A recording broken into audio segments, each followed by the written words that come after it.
As Friday night creeps in, Jennifer finds herself among the few lingering souls in the office, hustling to wrap things up before jetting off to New York for a romantic rendezvous with her ex-fiancé on Valentine's Day. In a rush to catch her flight, she dashes off a quick email and snags some candy before making her exit. Meanwhile, Guy, another late worker, is also gearing up to leave. Fate, it seems, has them both waiting for the elevator at precisely the same time. As luck would have it, Jennifer boards on the 49th floor just as Guy hops on at the 42nd. Ever the conversationalist, Guy strikes up a lively chat and attempts to break the ice with some humor. But Jennifer, preoccupied with her impending journey, isn't exactly in the mood for small talk. However, their encounter takes an unexpected turn when the elevator suddenly grinds to a halt between floors. Panic sets in as Guy frantically tries the emergency keys and presses the alarm button, but to no avail. Despite the faint hum of electricity indicating that the elevator is still powered, they find themselves trapped. With no response from their attempts to signal for help through the operational camera, the reality sinks in. They're stranded 4 stories underground with no cell service. Jennifer's mind races with worries about missing her flight while questioning the whereabouts of the building's security. Stuck in this eerie predicament, they're left to ponder their fate in the confines of the immobilized elevator.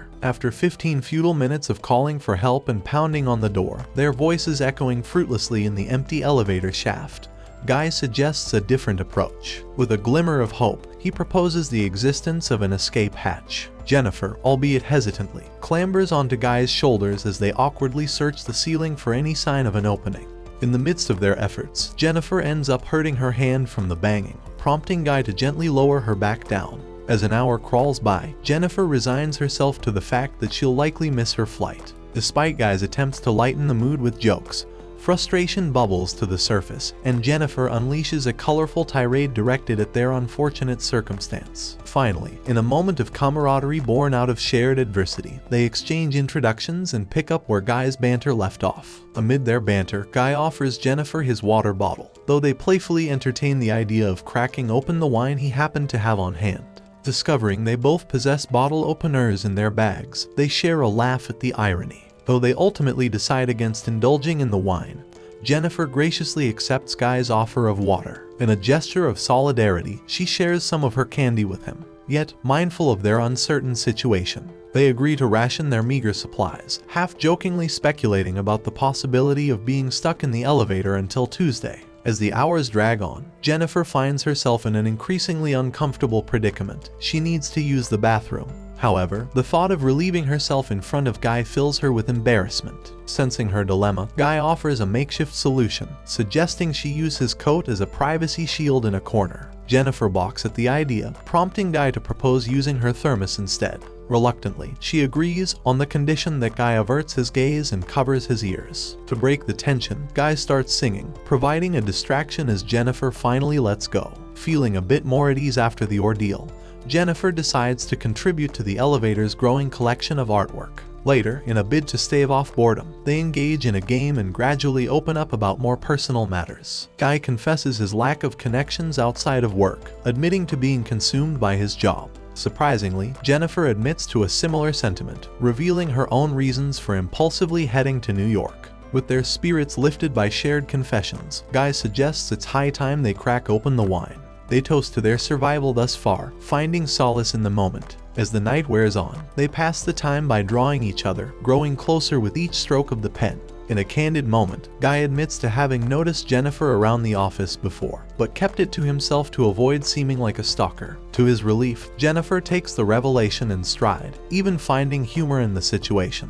After finishing their drawings, they share a moment of camaraderie, comparing their creations. Jennifer, with a playful touch, apologizes for her caricature-like portrayal of Guy, while he presents a more serious depiction of her. Laughing together, Jennifer captures the moment with a photo of their artwork, jokingly suggesting it as a potential profile picture if they make it out alive. As hunger pangs hit them both, Jennifer redirects the conversation away from food, urging Guy to switch topics. He rattles off various ideas, but she settles on a more provocative subject, making love. With a daring grin, Jennifer rises and points her camera at Guy, inquiring about the wildest place he's ever gotten intimate. Guy, feeling a bit bashful, hesitates, so Jennifer takes the lead by recounting a steamy encounter with an ex in a college library. When it's Guy's turn, he's still hesitant, feeling his experiences pale in comparison. Undeterred, Jennifer encourages him to let his imagination run wild. Guy spins a tale involving a seductive encounter with a coworker at a work picnic, detailing a provocative car escapade that left him feeling flustered and conflicted.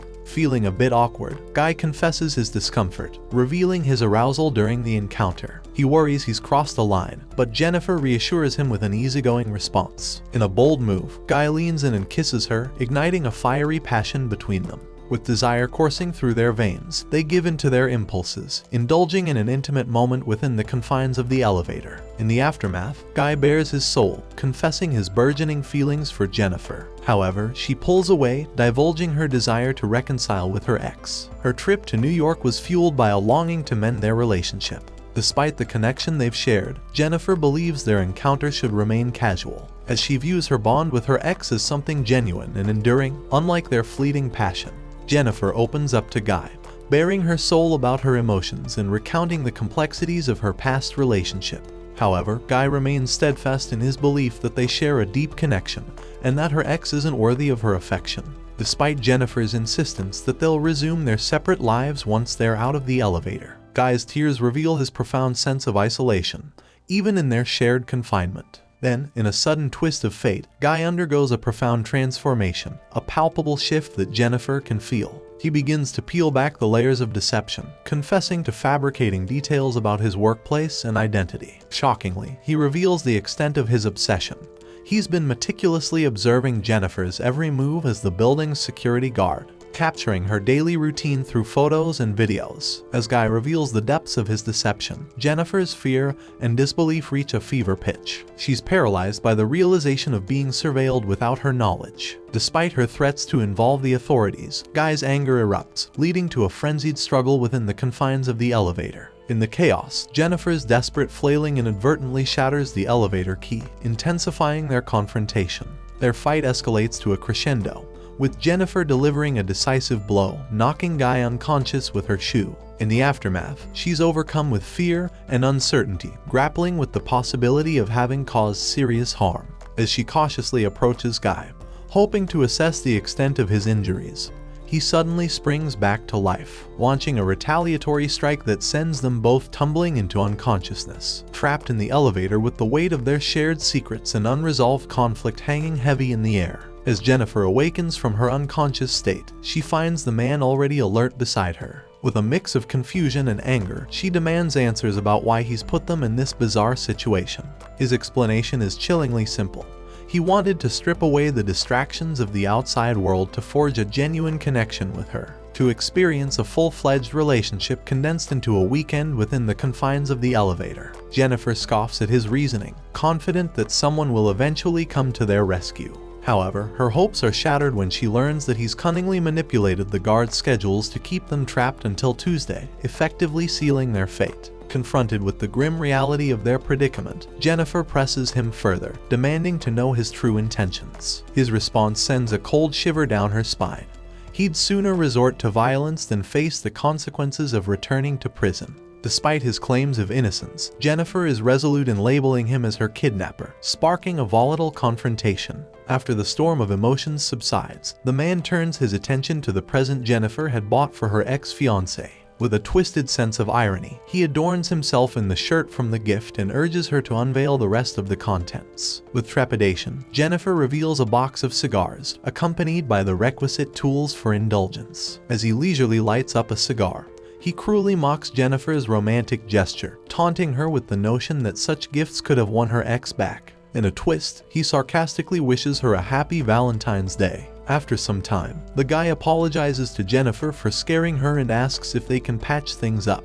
He admits he's made mistakes and suggests giving their relationship another shot. He doesn't pressure her for an immediate answer but encourages her to think it over. Observing a travel ad playing in the elevator, he imagines taking Jennifer to the same resort one day, longing for their happiness together. Feeling annoyed by the faulty neon light, the guy takes matters into his own hands and smashes it with Jennifer's thermos. He realizes the light bulbs above the ceiling panels need replacing, contemplating using that as an escape route. As he breaks open the panel with the thermos, Jennifer stands beside him, wary yet intrigued. He proposes that Jennifer boost him up to reach the opening, promising to return for her. However, Jennifer suggests the opposite, feeling it would be easier if he boosts her instead due to her lack of strength. Although he doubts she'll come back for him and fears she'll call the authorities, Jennifer reassures him with sweet words, persuading him to help her escape.